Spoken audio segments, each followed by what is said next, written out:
집값 내년에도 계속 올라간다고 하죠. 그러면서 지금 안 사면 평생 못 산다. 특히 저게 부동산 카페 나부랭이들 지금 집 안 사면 평생 못 산다고 이야기해놓고서 왜 집 산 사람들보다 집 판 사람들 축하해주냐? 산 사람들은 이제 동류가 되었다 뭐 이 정도일 테고 판 사람들은 왜 축하해줘요? 지금 집 안 사면 평생 집 못 산다고 라이트하우스 듣는 사람들은 다 벼락거지다 이야기하고 있는데 벼락거지가 뭐예요? 상대적으로 자산이 적어서 벼락거지가 된 거죠. 나는 가만히 있었는데 다른 사람들 집 산 사람들이 자산이 쭉쭉 올라가서 그러면은 나는 벼락거지가 아닌데 그 사람들 챙겨주면은 어떻게 되는 거예요? 상대적으로 올라간 의미가 없으니까 벼락거지가 없어지는 거죠. 벼락거지가 없어지고 내가 본 혜택이 없어지는 건데 왜 그렇게 추천들을 해댈까요? 정말 착한 사람들이라서. 그런데 추천하는 사람들 보면 본인 파는 지역들을 추천하고 있다. 아니면 조금 더 올려서 팔려고 추천한다든가. 그러면서 집값 평생 안 떨어진다고 하죠. 그 얘기는 IMF 때도 있었고 글로벌 금융위기 때도 있었어요. 그리고 이번에는 더 큰 위기가 왔죠. 지금 아니면 평생 못 살지도. 작년 98만 명 영끌 내 집 마련. 1주택자가 늘었고 다주택 비중은 줄었고 영끌 내 집 마련했어요. 아 근데 왜 무주택 가구가 200만 넘어요? 이거 되게 이상하지 않아요? 1주택자도 늘고 무주택도 늘고 다주택은 줄었다. 이게 어떻게 98만 명이 다 영끌 내 집 마련이라고 생각을 하죠? 작년 증여 역대 최대였다면서요. 꼼수로 탈세해서 편법 증여 엄청 많이 나왔다면서요. 다주택이 1주택으로 분산하니까 1주택자 늘어난 거지 무슨 영끌 내 집 마련이에요. 말 같지도 않은 소리 하고 있어. 영끌 내 집 마련 비중 생각보다 높지 않아요? 2030 영끌 내 집 마련 한다고 그랬는데 2018년부터 주택담보대출은 계속 비중이 줄어가고 전월세 대출만 비중이 계속 늘어났다. 뭐예요? 전월세 비중이 늘어났으니까 전세가 올라가고 2030은 빚내가지고 전세가 올리고 있는 동안에 갭투기 수요들이 돈 벌었다 이 얘기죠. 집값 올린 거 갭투기 수요들이다. 그런데 2020년에 영끌이래요. 2030이 집을 많이 샀대요. 2030이 왜 집을 많이 샀어요? 특히 20년 6월에 20년 6월에 영끌 패닉바잉 장난 아니었다고 했죠. 왜 영끌 패닉바잉이 늘었어요? 증여성 거래니까. 2030이 살 거면 5월에 샀지 왜 6월에 사요? 6월부터 절세 매물 싹 다 드리고서 금매 다 없앴다는데 더 비싸게 쭉쭉 샀는데 왜 5월까지 안 사고 6월에 사요? 6월에 폭증해요? 영끌 패닉바잉보다는 대부분은 증여성 거래였다. 2030이 지금 집을 어떻게 사요? 2030은 대부분 증여성 거래다. 그 중에서 진짜 고소득자 그리고 돈 모아온 사람 거기서 부동산 시장 잘 모르는 사람들이나 영끌 패닉바잉 한 거지. 부모 도움 받든가. 사기라는 거죠. 지금 아니면 평생 무주택. 이런 이야기 하죠. 전세 날도 집값 들썩이고 뭐 이러다 평생 집 못 산다. 계속 이런 이야기 하고 있어요. 주식 코인 자금까지 빼서 추경 매수가 아니고 인간아 20대 30대가 주식 코인을 하는 이유가 집 살라고 하는 거예요. 이들 맨날 집값 오른다고 하니까. 왜 자산시장에 투기가 몰리느냐? 2030이 왜 갭투기 들어가는 사람도 있고 주식 코인에 왜 한탕주의가 생겼느냐? 내가 일해서 안정적으로 의식주가 해결이 되면은 저런 미친 성향은 안 나와요. 근데 의식주가 해결이 안 되죠. 특히 외국 같은 경우에 비해서 우리나라는 코인도 김치 프리미엄이 붙었죠. 왜 그래요? 부동산 거품이 그렇게 오래 쌓였으니까 그동안. 의식은 그래도 어떻게 하겠는데 주가 도저히 안 돼. 그러니까 내 평생 집 못 산다. 내가 돈 버는 게 박봉인데 집값은 계속 올라요. 내가 버는 것보다 더 올라. 그런데 그 거품 장세가 영원할 것처럼 언론이 맨날 떠들어야죠. 언론이 중립을 안 지켜요. 왜? 언론이 광고비에 눈이 돌아갔고 특히 집 같은 경우는 상승기에 가장 많이 올라가는 게 재건축 아파트인데 관훈 클럽에서 재건축 아파트를 굉장히 많이 보유하고 있기 때문이죠. 그러니까 자신들의 이익을 위해서 공정하지 않은 기사들을 굉장히 편파적으로 내보낸다. 그러면은 그 시장에 빠삭한 사람들은 알죠. 언론이 되게 편파적으로 하는구나. 근데 빠삭하지 않은 사람들은 어떻게 생각해요? 믿는 거죠. 그래서 물리는 사람들이 생기는 거다. 그러니까 주식 코인 왜요? 빚내서 집도 못 사니까.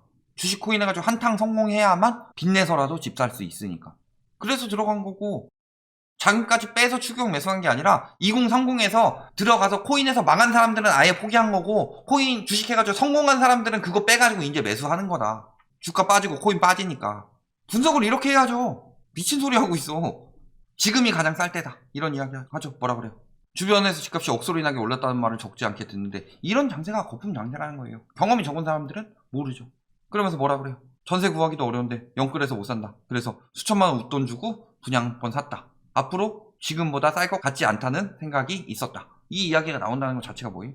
언론에서 거품이라고 말해주느냐 아니면 더 오른다고 말해주느냐. 떨어지기 전까지는 계속 오른다고 하죠. 영끌 패닉바잉 계속 오른다고 그랬어요. 노동한 금강구 떨어지기 직전까지 영끌 패닉바잉 해야 된다고 이야기했어요. 그런데 지금 미국 물가 어때요? 인플레이션 또 세계 최고 찍었답니다. 미국 인플레이션이 중요한 이유는 뭐다? 자, 미국이 무조건 미국이라는 게 아니에요. 하지만 지금은 미국이 세계 유동성을 좌지우지 하는데 굉장히 큰 역할을 미치고 있다. 그래서 미국이 어떻게 움직일까에 따라서 약소국들은 선제적으로 반응을 하는 거예요. 근데 미국이 6.8% 급등하면서 무슨 이야기가 나와요? 미국 금리 인상 언제 한다고 그랬어요? 작년까지만 해도 23년 이후라고 그랬어요. 아무리 빨라도 23년 이후에 된다라고 그랬었는데 물가 계속 올라갔죠. 저희가 계속 뭐라고 그랬어요? 이거 말만 이렇게 하는 거지 당겨질 거다. 늦어도 23년 이후가 아니라 가장 늦어야 23년 정도 될 거다. 이런 이야기 많이 했었죠. 근데 물가가 생각보다 더 빨리 오르죠. 지금 언제 이야기 나오고 있어요? 22년? 6월은 거의 확정이죠. 지금 이야기 나오는 건 22년 3월까지 이야기가 나오고 있다.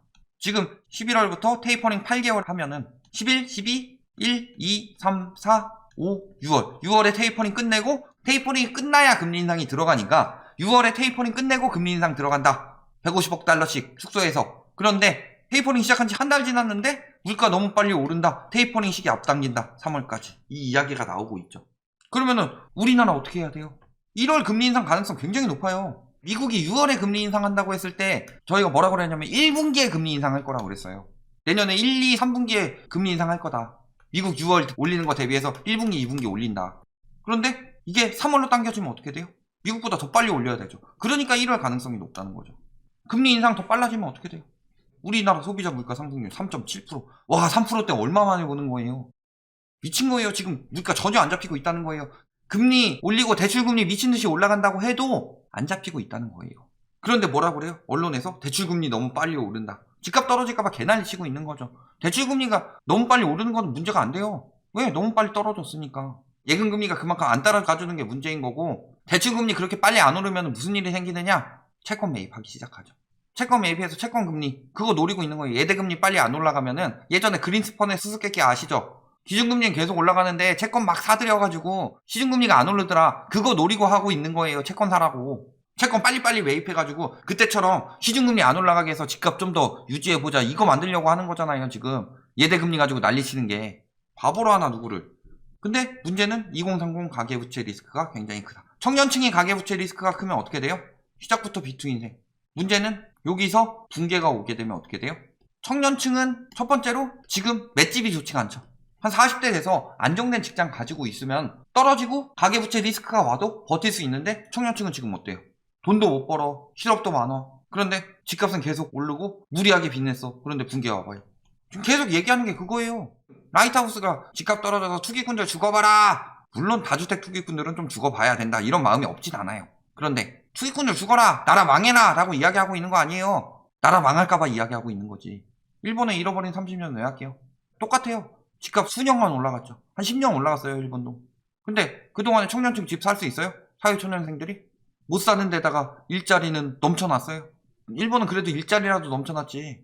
우리나라 어때요, 지금? 일자리도 없어요. 청년층 박봉이고 최저시급 그거 조금 올리는 거 가지고 지금 막 온 언론에서 난리치고 있는데 그것도 저기 기업에서 광고비 많이 주니까 그쪽 편만 들어서 이야기하고 있는 거지. 결국엔 청년층이 탄탄해야지 국가의 미래가 있는 건데 청년층이 박살나고 있어요, 지금. 우리나라만큼 청년층 박살나고 있는 나라가 어딨어요, 도대체. 그러니까 출산율이 이 모양이 나오지. 중국은 출산율 0점대로 안 떨어졌는데 뭐라고 하고 있는지 알아요? 얼마 전에 기사 떴더만. 정관 수술하는 거 못하게 막는다고. 애 3명 낳아야 된다고. 얼마 전까지 중국이 어땠어요? 너무 많이 낳는다고 둘째부터는 토적에도 못 올리게 했었는데.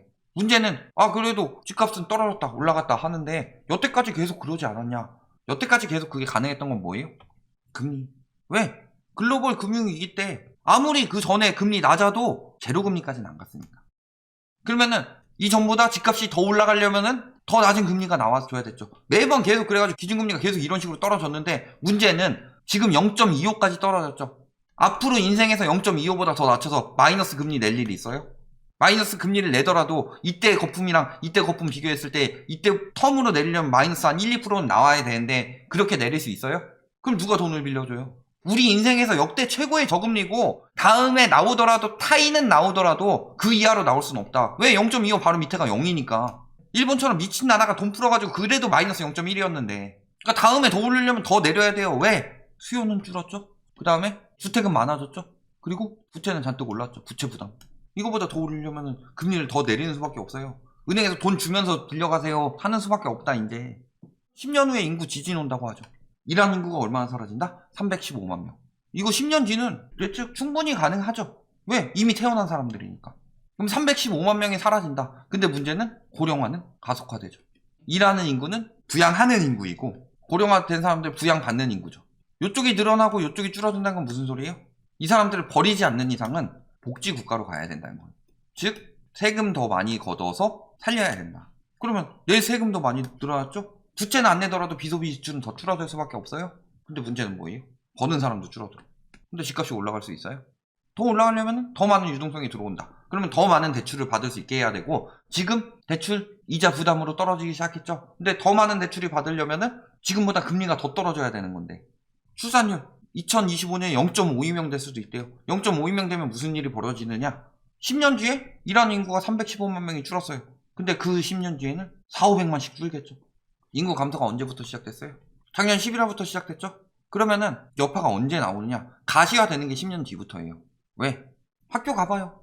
예전에 가득 찼던 교실이 널널하다. 폐교된다. 애들이 없어요, 학생이. 그러면 학생이 없으면 애들 장사하는 사람들은 그 사람들도 타격 입는 거죠. 돈이 안 돌 수밖에 없다. 소비가 제일 활성화되는 나이가 언제예요? 어렸을 때, 그리고 생산 가능 인구일 때. 노년 되면서 소비도 안 해요. 경제는 더 안 돌아가. 그런데 뭐 10년 뒤에 더 오른대요. 10년, 20년 지나다 보면 원래 가격이랑 비슷해지거나 오를 가능성이 높다. 자, 이 말이 예전이랑 다른 게 첫 번째는 금리 하락 여유가 있었다. 그리고 두 번째 뭐예요? 수요가 증가하고 있었다. 근데 앞으로 10년, 20년은 계속 금리 하락 여유는 지금보다 더 떨어질 여유 없고 수요 증가할 여유가 없어요. 그런데 앞으로 계속 오른다. 여태까지 올랐으니까. 사소한 것도 그렇게 분석 안 해요. 상권 분석하는데 돈가스 집이 매출이 월 1,000만 원이 나온다. 그 중에서 순수익이 한 300만 원 정도 되니까 이거저거 떼고 하니까 할만하다. 근데 그 시기에 갑자기 제육덮밥 붐이 불어서 돈가스를 잘 안 사먹어.